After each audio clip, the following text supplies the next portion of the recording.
ሰላም ጤና ይስጥልኝ። ለዕለቱ ያዘጋጅናቸው ዜናዎች እንደሚከተለው ይቀርባሉ። እስከ ዝግጅታችን ፍጻሜ ከኛ ጋር ሆኑ።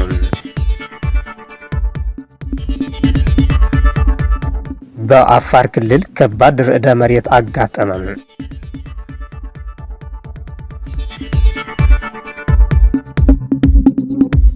ሶማሊያ በሶማሊላንድ ወታደራዊ እርምጃ ልትወስድ መሆኗ ተሰማ።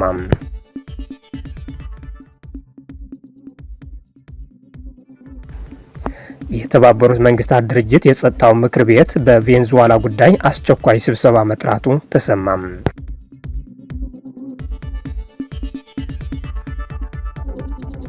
የእነዚህና ሌሎች ዝርዝሮች እናሰማችኋለን። አብራችሁን ሁኑ። በአፋር ክልል ከባድ ርዕደ መሬት አጋጠመ። ርዕደ መሬቱ ትናንት ታህሳስ 26 ቀን 2018 ዓ.ም ከምሽቱ 5 ሰዓት አካባቢ እንዳጋጠመ ቮልካኖ ዲስከቨሪ የተሰኘ ተቋም አስታውቋል። ይህ በአፋርና በትግራይ የተወሰኑ አካባቢዎች የተሰማው ርዕደ መሬት በሬክተር ስኬል 4.8 የሚለካና ከባድ የሚባል መሆኑ ተቋሙ ገልጿል። የርዕደ መሬቱ ንዝረት በአፋር በራህሌ አካባቢ በከፍተኛ የተሰማ ሲሆን በትግራይ ደግሞ በመቀለ፣ አድግራት፣ አድጉደም፣ ማይጨው፣ ወቅሮም፣ ሀይቅ መሳል፣ ዕዳጋ ሐሙስ፣ አድዋ፣ አክሱምና ሽረ እንዳስላሴ እንደተሰማ የቮልካኖ ዲስከቨሪ መረጃ ያመለክታል። የርዕደ መሬቱ ንዝረት እንደተሰማቸው የመቀለ፣ አድግራትና ማይጨው ነዋሪዎች በማህበራዊ ሚዲያዎች እየገለጹ ይገኛሉ። ከዚህ በፊት በአፋር ያጋጠመውን ርዕደ መሬት በሰው ህይወትና በቤቶች ላይ ጉዳት ማድረሱን የሚታወስ ነው። የሱዳን ህዝባዊ ነጻ አውጪ ንቅናቄ ሰሜን ከእስልምና ንቅናቄ ጋር በተያያዙ በዲጂታል መድረኮች ላይ እየተሰራጨ ያለውን ክስ ውድቅ አደረገ። ንቅናቄው ከኢትዮጵያ ወታደራዊ ድጋፍ አግኝቷል የሚል እየተሰራጨ ያለውን ወሬ መሰረተ ቢስ ሲል ገልጾታል። አጀንዳው ከእስላማዊ ንቅናቄ ሰራዊት አባላት ከሆኑ የስለላ ሴሎች የመነጩ ወሬዎች እንደሆኑ ገልጿል። ንቅናቄው በሰጠው ጋዜጣዊ መግለጫ እነዚህ ትረካዎች እስላማዊ ንቅናቄው በተለያዩ ግንባሮች ላይ የሰራዊቱን ኃይሎች ከሚገጥማቸው የመፈራረስ ሁኔታና ተከታታይ ሽንፈቶች ትኩረትን ለማዞር የታሰቡ መሆናቸው ገልጿል። ይህም በኤልፋሻር፣ ሄክሊግ፣ በባፍና በኑዋ ተራሮች ውስጥ ባሉ ስትራቴጂካዊ አካባቢ እየተካሄዱ ባሉት ጦርነቶች እንደ ማሳያ አንስቷል። የሱዳን ህዝባዊ ነጻ አውጪ ንቅናቄ ሰሜን ከተመሰረተበት ጊዜ ጀምሮ በመሬት ላይ በተደረጉ ጦርነቶች በሚያገኛቸው መሳሪያዎች ጥገኛ መሆኑንና ምንም አይነት የውጭ ድጋፍ እንደማያገኝ አጽንኦት ሰጥቷል።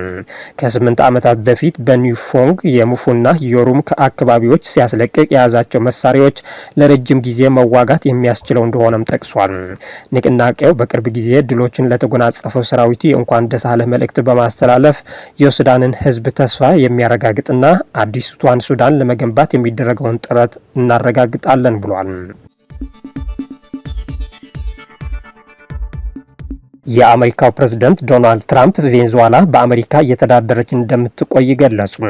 ትራምፕ ፕሬዝዳንት ኒኮላስ ማዱሮን በቁጥጥር ስር ካዋሉ በኋላ ቀጣዩ የሀገሪቱ እጣ ፋንታ ምን መሆን አለበት በሚለው ላይ ሀሳባቸው ሰጥቷል። ፕሬዝዳንቱ ለኒውዮርክ ፖስት በሰጡት ቃለ ምልልስ አሜሪካ በቬንዙዌላ ጣልቃ እየገባችው ሊወድቅ የተቃረበውን የሶስተኛ ዓለም ሀገር ለመታደግ ነው ብሏል። አክሎም ሀገሪቱ ወደ ምርጫ ከመሄዷ በፊት መጀመሪያ ህግና ስርዓት ሊሰፍንባት እንደሚገባ ተናግሯል። ትራምፕ የቬንዙዌላን የተፈጥሮ ሀብት በተመለከተ በግልጽ ሲናገሩ ሀገሪቱ በአግባቡ ልናስተዳድራት ይገባል፣ ያላቸውን ውድ የነዳጅና ሌሎች ኢኮኖሚያዊ ሀብቶች መጠቀም በምንችልበት መንገድ በህግና ስርዓት ልንመራት ይገባል ሲሉ የአሜሪካን ፍላጎት አጋልጧል። ፕሬዝዳንቱ አሁን ቬንዙዌላ ማን እየመራት ነው ተብሎ ለተጠየቁት ጥያቄ ሲመልሱ ማን ነው ኃላፊነት የወሰደው ብላችሁ አትጠይቁ፣ መልሴ በጣም አወዛጋቢ ይሆናል፣ ትርጉሙ ግን እኛው ነን አዛዥ ማለት ነው ሲሉ በኤርፎርስ ዋን አውሮፕላን ውስጥ ለጋዜጠኞች ተናግሯል። የቬንዙዌላ ጠቅላይ ፍርድ ቤት የሀገሪቱ ሉዓላዊነት ለመጠበቅ ሲል ምክትል ፕሬዝዳንት ዴልሲ ሮድሪጌዝን የሀገሪቱን መሪ አድርጎ ሰይመዋል። ትራምፕ ግን ለዴልሲ ከባድ ማስጠንቀቂያ ልኳል። ትክክለኛውን ነገር ካላደረገች ምናልባትም ከማድሮ የከፋ በጣም ትልቅ ዋጋ ትከፍላለች ሲሉ ትራምፕ ዝቷል። ማድሮ በአሜሪካ ወታደሮች ታፍነው ተወስደው በኒውዮርክ እስር ቤት እንደሚገኙ ይታወቃል። ምክትል ፕሬዝዳንት ዴልሲ ሮድሪጌዝ ሮድሪጌዝ በበኩላቸው ከአሜሪካ ጋር የጋራ መከባበር ላይ የተመሰረተ ግንኙነት ለመፍጠር ዝግጁ መሆናቸው ገልጾም ነገር ግን ቬኔዙዌላ ለሌላ ኢምፓየር ቅኝ ግዛት አትሆንም፣ ባሪያም ሆና አትመለስም ሲሉ ምላሽ ሰጥቷል። የአሜሪካን እርምጃ ተከትሎ ቻይና፣ ብራዚልና ሩሲያ በጽኑ አወግዟል። የብራዚሉ ፕሬዝዳንት ሉላ ዳ ሲልቫ የአሜሪካው ድርጊት ቀይ መስመር ያለፈ ነው ሲሉ፣ ቻይና ደግሞ ድርጊቱን የዓለም አቀፍ ሕግ ጥሰት ስትል ኮንነዋለች።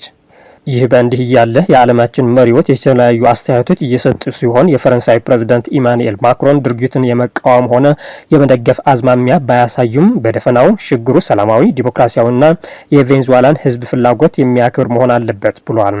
የጀርመኑ ቻንስለር ፍሬድሪክ መርክል በበኩላቸው የአሜሪካ እርምጃ እጅግ ውስብስብ መሆኑን ገልጾ እርምጃውን ለመገምገም ጊዜ እንደሚያስፈልጋቸው ገልጿል።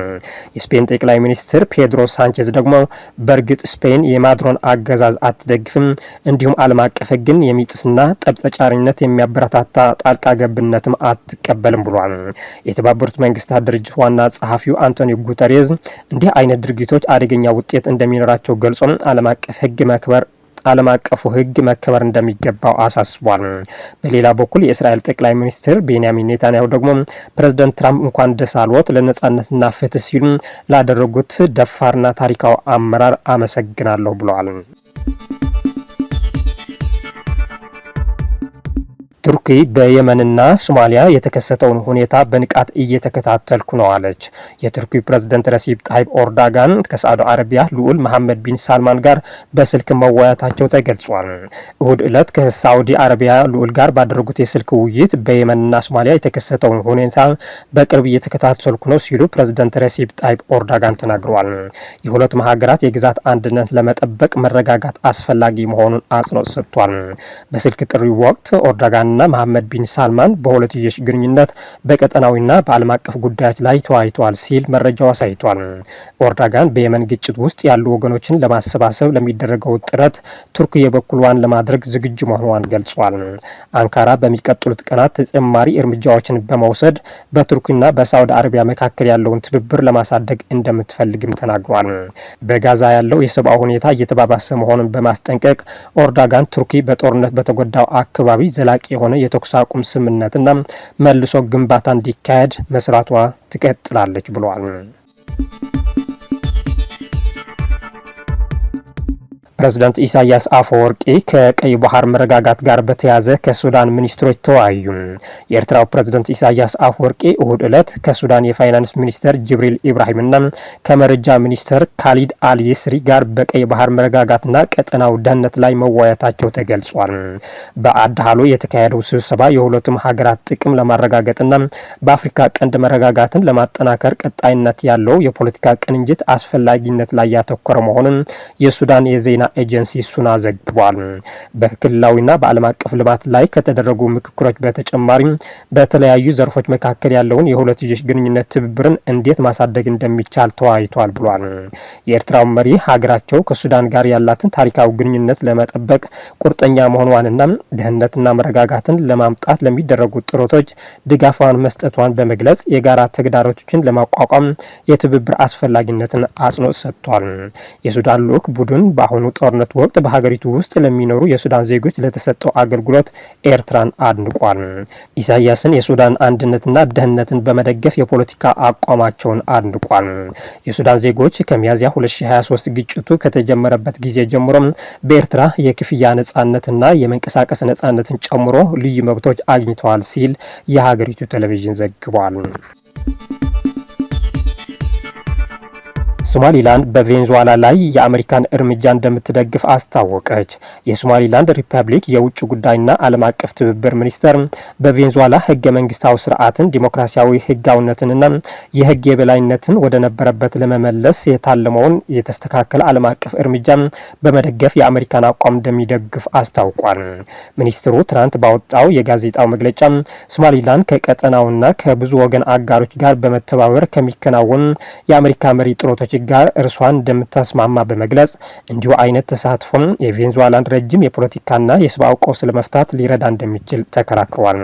በመግለጫው መሰረት የሶማሊላንድ መንግስት የተቀናጀ ዓለም አቀፍ እርምጃ የሰብአዊ ስቃይን ለማቃለል ዓለም አቀፍ የወንጀል መረቦችን በማቃወምና ሰላማዊ በቬንዙዌላ የሚመራ የፖለቲካ ሽግግርን ለመደገፍ አስተዋጽኦ ሊያደርግ እንደሚችል የሶማሊላንድ መንግስት ያምናል ብሏል። ሚኒስትሩ ማንኛውም ሽግግር ለብሔራዊ ሉዓላዊነት፣ ለተጠያቂነትና ለሰብአዊ መብቶች አክብሮት መሰረት መሆን እንዳለበት አጽንኦት በመስጠት አቋሙ በዓለም አቀፍ ደንቦችና በጋራ ደህንነት ጉዳዮች የሚመራ መሆኑን አክሏል።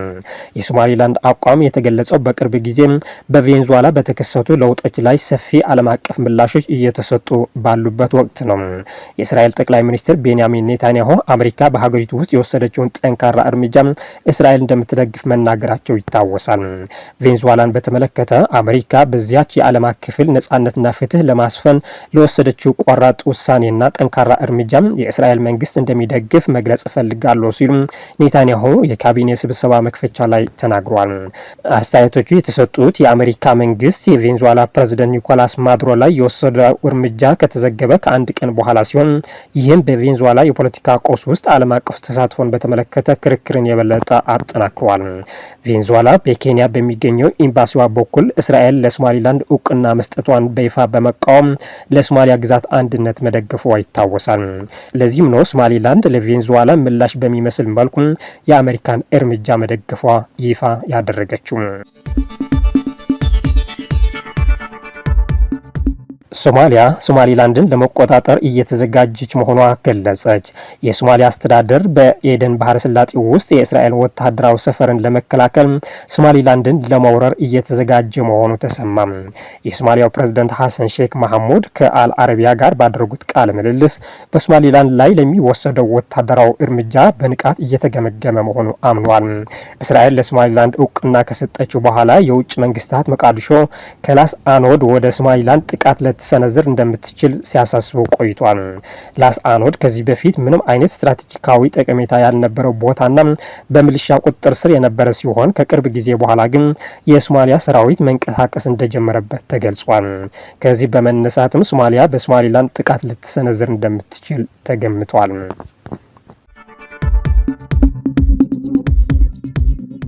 የዕለቱ ዜናዎች በዚያ በቃን። መልካም ቀን።